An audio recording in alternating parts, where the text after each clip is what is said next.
From San Francisco to New York, Los Angeles to Washington, D.C., there's been a series of protests against anti-Asian violence this year. People are taking a stand against the wave of anti-Asian bias seen across the US since the COVID-19 pandemic began.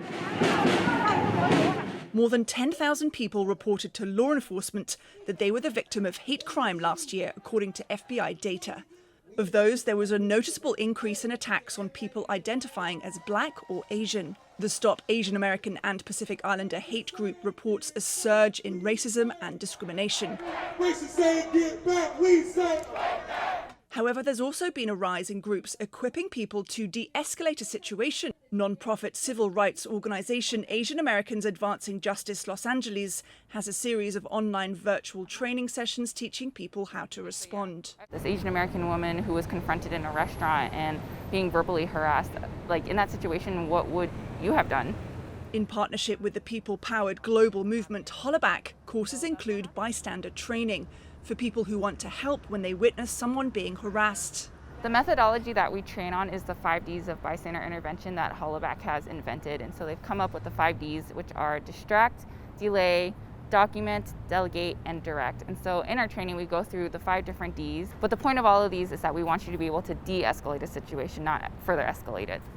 How to respond to harassment for people who are experiencing anti-Asian American harassment.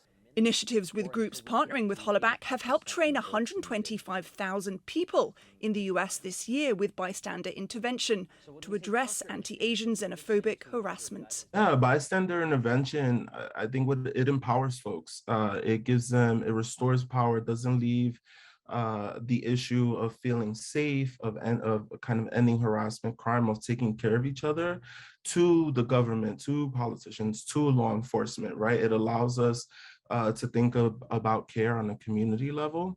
Hollaback says post-training surveys show 98% of people who take part feel more equipped to do something about harassment. And as many as 2 out of 3 attendees say they've used the technique since being trained in the last 6 months.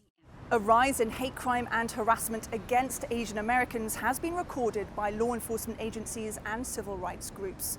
On the federal level, President Biden signed the COVID-19 hate crime bill back in May, seeking to counter anti-Asian hate. On the grassroots level, there are initiatives seeking to empower people against harassment in all its forms. Caroline Malone, CGTN, Washington.